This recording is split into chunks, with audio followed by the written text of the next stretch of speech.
Problèmes sanitaires, guerre de gangs, guerre avec la police, crimes scolaires, assassinats d'enseignants, voire même par décapitation. Chaque jour, les médias nous ressassent des nouvelles qui nous rappellent qu'on vit dans une société brisée.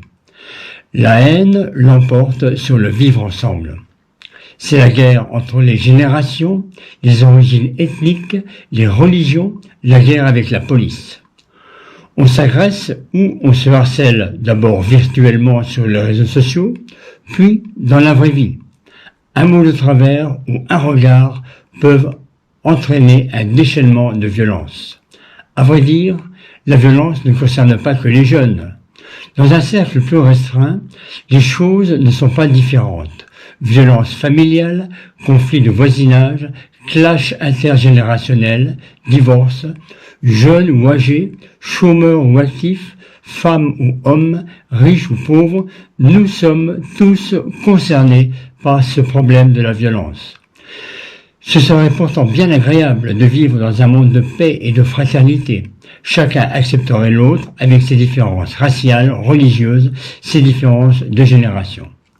Visiblement, ça n'est pas possible. Et pourquoi est-ce que c'est pas possible? Où est le problème? On accuse souvent les circonstances extérieures, l'éducation, le milieu, ou tout simplement les autres, la société, d'être à l'origine de tous ces ennuis, voire même de nos soucis personnels. Mais c'est faux. Le problème vient du cœur humain. La Bible nous dit que c'est du cœur que viennent meurtres, mauvaises pensées, adultère, immoralité sexuelle, vol, faux témoignages, calomnie. Oui, c'est bien cela qui remplit notre nature profonde. La Bible dit ailleurs que nous sommes par nature esclaves de nos passions et de nos plaisirs, vivant dans la méchanceté et dans l'envie, étant odieux et nous détestant les uns les autres. Elle dit que nous sommes par nature étrangers et ennemis de Dieu par nos pensées et par nos œuvres mauvaises. La Bible va donc plus loin.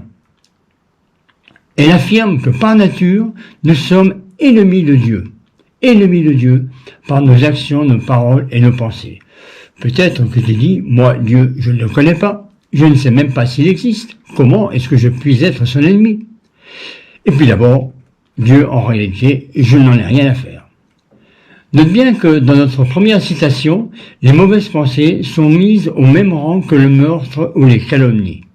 Le mal, le péché est dans notre cœur à tous, quelle que soit la forme qu'ils prennent, qu'ils paraissent bénins ou beaucoup plus graves, il domine sur nous parce que par nature, nous sommes incapables de le maîtriser et c'est bien cela qui nous rend ennemis de Dieu.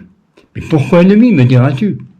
Parce que lui est saint, parce qu'il ne supporte pas le péché, ce péché qui nous sépare de lui, et de ce fait, nous méritons le châtiment de Dieu, puisque nous nous comportons, même sans le vouloir, même sans en avoir conscience, comme ses adversaires. Nous sommes sous le coup de sa colère, et le châtiment que nous méritons, c'est l'enfer. D'abord l'enfer intérieur, que bien souvent nous vivons au jour le jour, et ensuite le châtiment éternel. Alors que faire? Comment s'en sortir? Dieu a tant aimé le monde qu'il a envoyé son Fils unique afin que quiconque croit en lui ne périsse pas, mais qu'il ait la vie éternelle. C'est la Bible qui dit cela. Si nous sommes ennemis de Dieu, voués au châtiment, pourtant Dieu nous aime et il a prévu un plan pour nous réconcilier avec lui. Il a envoyé Jésus, son Fils, sur la terre, mourir sur la croix et supporter à notre place, lui qui était sans péché, le châtiment qui nous était destiné.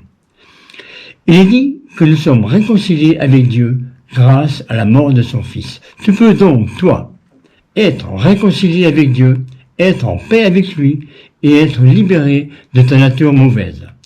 Pour cela, il suffit de lui dire dans ton cœur, « Oui Dieu, je reconnais que je suis voué au mal par nature, je me repens de mes péchés, je te demande pardon et j'accepte le sacrifice de Christ pour ma vie. » Es-tu prêt à faire cette prière?